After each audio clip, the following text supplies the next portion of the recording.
Very glad to have my name in this movie. Oh, hey everybody. Great to be back at USC. There was such a big part of Alex was such a big part of us getting this movie made. We had so much help. As you can imagine, when you make a movie with Tommy, you need a lot of patience. That's what a lot of the students brought, which obviously very thankful. I'm curious because Tommy wears a mask through so much of this film. How much of Tommy is actually on set for this? Because part of me is thinking that that's a sort of a tactic to get through the takes to allow for ADR. Yeah, so when I wrote the script, I saw it as one film. And I knew at one point that Tommy might not show up. So I needed a backup plan. So if he's wearing a helmet for a lot of the movie, I figured, you know what, I could play that part. So in a lot of those scenes, I'm playing Tommy's role. Which became extremely meta because I was holding a gun on myself. So what we did towards the end is we brought him in, and he did for like 3 hours, and he did a lot of those scenes, and we held up cue cards. And I realized, after knowing Tommy for 20 years, I figured out the secret. Because he can be himself and not worry about dialogue, and he can read the lines. And I thought he was really great in this film. I thought he was very calm. And I realized if we did that for the room, maybe there would be no disaster artist. So obviously this did become 2 films. So at what point did you realize that they needed to be split? I think when we were editing, we were going to do a test screening in London, and I realized we weren't going to be able to get through most of it. And I really love the Arizona stuff, because I really like the Rick character. Long story on how that came to be. But I realized it would just be too much. I mean, they have such different feels, and we showed it in London for what we had, and Tommy falls off the cliff. And it worked really well, and I realized it would give us time to split it up. So we basically would kill Bill it. And I realized I probably don't get a chance to do that many times. And it was just an easier way to do it. And I think we were able to take Volume 2 and do a little bit more with it. So we added in a few scenes. I became obsessed with Psycho a couple summers ago, and so I wanted to do a nod to that. And so I gave a role to this guy who's actually a writer for the Tucson Lifestyle magazine. He's not really an actor, the hotel manager. And so I was like, I think you'd make a really good Norman Bates. And so he started sending me selfies with like sweaters tied around his neck. And he just showed up and was rich, so I was just blown away. So I'm glad we took our time with it and made them 2 separate films. Well, I mean, that begs the question, was he ad-libbing any? Because I think when he walks away and says bitches, that's like... Yeah, it was like 1 o'clock in the morning. He was with his wife, who thought he was going to be there for 2 hours. So she was like over it. She's like, let's get out of here. What the hell is this movie? And so the last take we did was that, and he just ad-libbed bitches, and we all looked at each other like, did he really just say that?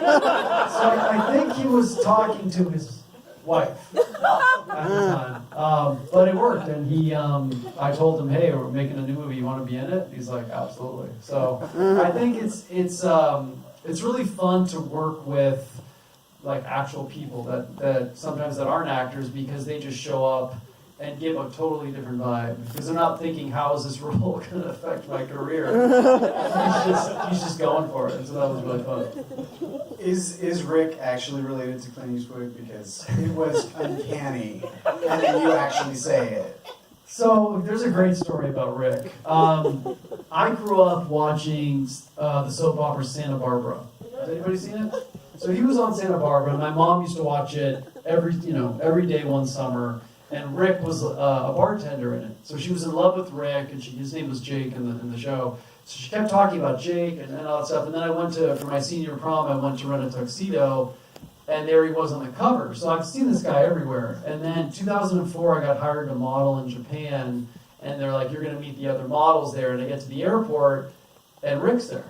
And I was like, holy shit, you're the guy from Santa Barbara. He's like, how the fuck did you know that? So we get to Japan, and he's exactly how he is in the movie. I mean, just larger than life, making jokes the entire time, flirting with the dressers, doing pull-ups from the rooftop. And so we just became friends, and he gave me a lot of life advice. He's like, I remember I went out for this audition, and I was late, so I missed it, and I was really bummed I wasn't going to get the job. And he's like, well, buddy, it's another day off. So it was, he had a great sense of humor. Then we lost touch around 2008, and I was writing this script a couple years ago, and for some reason he popped into my mind.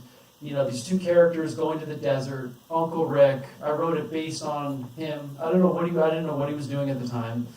And I finished it, and so we were going to make the movie, and I thought, wouldn't it be cool if Rick played Rick? And I had no idea if he was even alive. And my mom's like, oh, leave the poor guy alone. Maybe he's dead. Or maybe he's bald. I was like, what? That's my mom for you. So I spent about a month trying to track him down. Because I figured, Bryan Cranston probably wasn't available.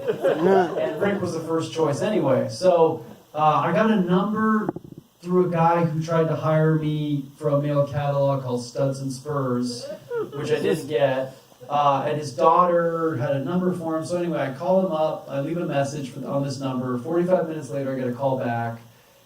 And he's like, hey, buddy, how the hell did you find me? I moved to Tucson, Arizona, and I'm working construction. And he was literally doing exactly what I wrote in the script. I could not believe it. Right down to those pictures in his house, and it was crazy. So I was like, he's like, what have you been up to? And I said, well, I made a really bad movie years ago, and then I wrote a book about that. Now that's going to become a movie. He's like, well, shit, good for you. And then I was like, so anyway, I'm working on a new project, and I kind of wrote a part for you. And he's like, well, I'm not acting anymore. I was like, well, read it. I wrote it, based on you. So a couple days later, I get a call back, and he's like, well, you wrote this part based on me? I was like, well, yeah, kind of, yeah. And he's like, the guy's an asshole. He's like, is this what you think of me? I was like, no, I think you make a great villain. And so he showed up. He's like, I'll do it. I couldn't believe he agreed to do it. He showed up, and he just came up with this dialogue on set. He's like, I tweaked a few things. Is that cool? I was like, yeah, absolutely. And so he starts saying all these things. And so at one point, I just stopped talking. Because anytime he would say something, I would laugh, and we couldn't get through any takes. So I just basically cut out my dialogue and just became a mute dude. And so at one point, he's like pointing the gun at me. He's like, you know what? I'll never have to hear you bitch ever again. And I was like, I don't think I've said a line in 14 minutes. So pretty much my job became trying not to laugh. And making this movie was the most fun I've ever had doing it. This has to be one of the most unexpected endings I've seen in a very long time. And that's the beauty, I guess, of making your own film. You really don't have to, please some studio's expectation for where this goes. You can do something really unique. And having Paul Scheer, of course, at the end is a real touch of class. Tell us about, was that always the ending? Because, to go through this very austere sort of noir in the desert, and then to get this really sweet ending is sort of, really unexpected. Yeah, it was, the whole story was inspired by my friendship with Tommy, and it started with a weird experience in which he thought I was taking him up the California coast to try to kill him. And so it started with that, and then as I got through the story, I always realized how weird our friendship was. But at the end of the day, even though we were so different and we don't understand each other, in the end, we kind of are always looking out for each other's best interest in the weirdest of ways. And that's, as I wrote it, I didn't really outline the story. I had an edible, and 4 days in, I wrote it. And I got to the end, and that's just what I felt was very symbolic. In a lot of ways, it symbolizes the room, right? It's like something I didn't want to be a part of. I didn't think it'd go anywhere. But then in a lot of ways, it gave me a chance. It gave me a home to work from. And so that's what it was about. And then as I wrote more into it, the biker became more of a character. And it kind of, I mean, I feel like that symbolizes them not getting the happy ending. You know, because these two characters are so twisted. I feel like to have it wrap up too perfectly would be too much. Well, tell us about getting Paul Shear to jump in for that part. Yeah, in 2011, I did a podcast called How Did This Get Made, which is, if you guys haven't listened to it, it's really terrific. It breaks down terrible movies, which I was lucky to be a part of one in 2003. So we talked about The Room, and it was just as I was working on the book, and so I became friends with Paul, and then he was also in The Disaster Artist, which was really cool. And so I told him when I was writing the script, I was like, I wrote a part for you. You have to be part of the trilogy. And so he read the script, and he's like, oh, cool, yeah. It's just like one day or whatever. And then he's like, oh, I didn't realize I was going to be in 2 films. So he showed up, and he was really great to work with. I think for him it was strange because he said, I got to know your version of Tommy doing the podcast. Then I got to know James Franco's version of Tommy working on The Disaster Artist. And then he got to do a scene with Tommy. So it was also great just to work with someone who's a good actor. He read the script, he had like 4 different takes, and he's like, I don't know if this makes too much sense. I'd work it this way. And so, yeah, it was a great experience. I have to ask, the Black Dahlia, remember it happened in like the 40s? Like, yeah, so 1946. is he supposed to be like 90 years old? Yeah, I had him at 96. Which, Of course, is very, nobody knows his age, so I mean, I love that you threw that in at the end. And it had to also be that way because if he amassed that many barrels of gold teeth, he would have had to have been working for decades. So that worked into him having dated the Black Dahlia, collecting all those teeth, which would be that amount of money. But I think that's what's great about his character is only he could pull that off. Yeah. Tell us about having a director. Obviously, you're the writer and the producer and the star of the movie. Where does the director fit into that sort of creative environment when really you're dictating a lot of what's happening? Yeah, I think what I learned from making The Room is how important it is to delegate responsibility. When you do too much, I feel like you don't get enough feedback. And one of the important things for me was really to go out with these and make a film. I think The Room is something that was kind of lightning in a bottle, and you can't really recreate that. So the director, he saw The Room when he was like 16, and he got it, he thought it was funny, but he also likes good films as well. And so I thought it was important to know what we were making, and at the same time strive to actually make something that looks cinematic, and really put a lot of effort into it. Like, we do a lot of takes, and the director, I coached Tommy, but the director gave kind of a neutral voice. And we didn't let him off the hook when he's kind of going to the "you're tearing me apart" kind of acting. We'd scale it back and work with him. So it was really beneficial to have, a director there looking out for things that I wouldn't think of. Well, tell us, I guess, go in a little bit further in terms of Tommy having to take someone else's direction. Because, you're right, there's a lot of improvement, I think, in his performance. And because also you're writing a part that he can really, I think, bring a lot to. But knowing that you're there as the writer, but there's also a director, and he's also, got a, sort of perception of how the role's going to be played. How did you guys kind of navigate that? I think rehearsing at night with Tommy for hours, getting him really comfortable with the scenes. It was funny, I was like, I'll send you the script. He's like, no, just send me my scene. I don't need to read script. Yeah, that's maybe a good idea.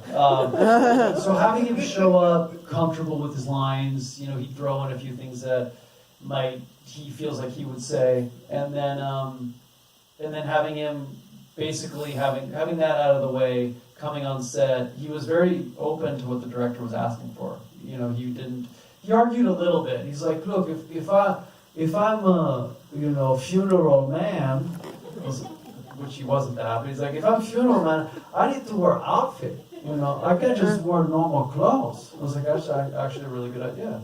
And then when we shoot these long shots, he'd crack me up. He'd say, "Why do you shoot my ass, man? What about close-up?" He'd throw in things like that. But other than that, I think it was really important for him just to focus on being Tommy. You know, I didn't want to change who he was. I didn't want him to feel like he needed to think about locations. Like, he would show up and he'd feel comfortable. All that stuff was out of the way, and he could just be himself. You mentioned Psycho, but I feel like there's also other influences, especially in this film.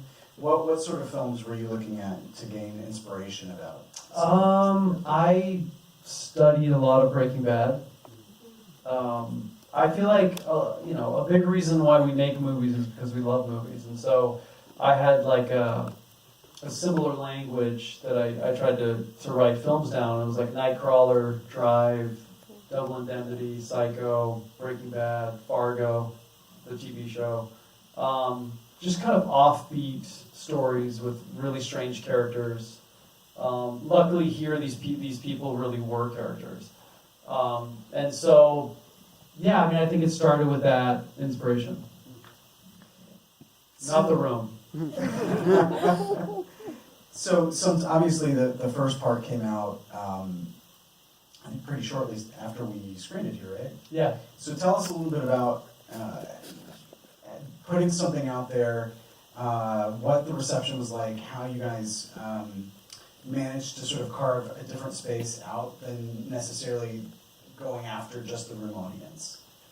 Yeah, I was really, really nervous because, again, people have seen The Room now for years, and you're showing them something totally different. And for the most part, they were receptive. I think it definitely, they're like, this might be weirder than The Room, so I thought that was a good compliment.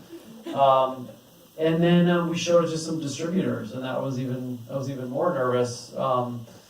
Some people at Lionsgate checked it out, and I thought they were going to be like, yeah, no thank you. But sure enough, some of the people at Lionsgate really liked it, and they really thought it brought a different element to The Room, like the basketball scene in Volume 1, but at the same time, it did something totally different. So, yeah, I mean, I think for the most part, if you like The Room, there's some nods to it, but then at the same time, I think it just does its own weird thing as well. There's been a few people that have seen these movies that have never seen The Room, and their response was like, what the hell did I just watch? But that's not always a bad thing as long as you enjoyed it. But I think, I think for the most part, these movies accomplished what they set out to do. Well, there's even, I'd say, like half the room haven't seen the first part of this movie. And there is a certain good amount of standalone quality to this film that if you can just sort of roll with the idea that there's some relationship that we don't really, for those who haven't seen the first part, you can still sit and enjoy the plot of this movie. Yeah, I guess it means we didn't even need to make the first one. It would have made my life a lot easier.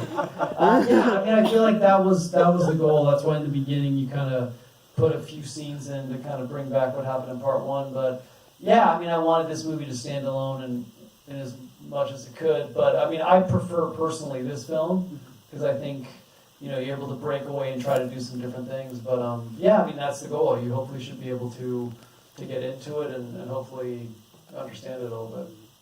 So tell us a little bit about I guess this is already played, but has it been released? Yeah, it came out at the end of January. Okay, yes. So, and tell us how you've gotten this out there.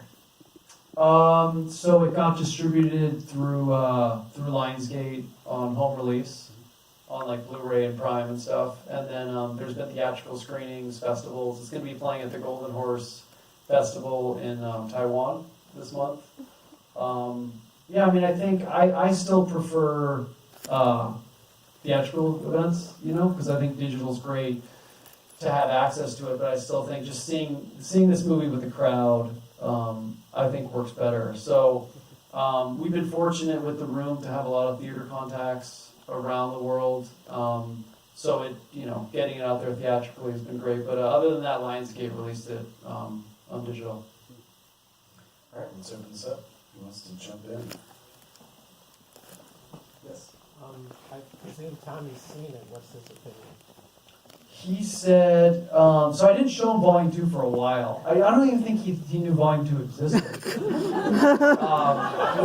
Like, he's like, oh, you go to Arizona, you waste your time. Because he just saw the first part. He's like, you didn't even use footage, I told you. And then I showed him some scenes when we were like at a festival, and he's like, well, I have to say, I give you credit. This looks good.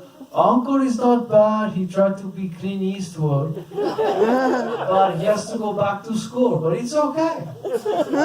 Speaking of the Clint Eastwood thing, actually, I mean, I knew Rick for a long time, and I never got the Clint Eastwood thing. I just knew him as Rick. And so when the crew met him, everyone just kept saying like, Clint Eastwood, eat your heart out. It's like, Clint Eastwood, I don't really see it. And then everybody kept saying it, so when we did that scene, I ad-libbed that line.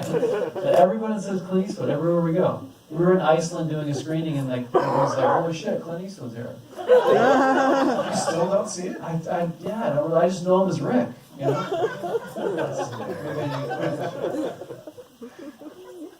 Come on, guys, who else? Yes. Anyway, I got a question about both parts one and two. So there's a lot of funny lines in the movie, and there's like an ultimate and we're all on the floor laughing. So my question is, what was your favorite line that Tommy said in either part one or two that you really enjoyed? I think when he mentions Tupac Shakur, I think that was pretty good. And then I think for part two, when Rick said that thing about headboard homicide, I just was like, you got it. I don't even know, like, you know, that's happened to him, so that made it even more interesting. He told me a story, which I won't get into here, but when he told me that later, it made a lot of sense.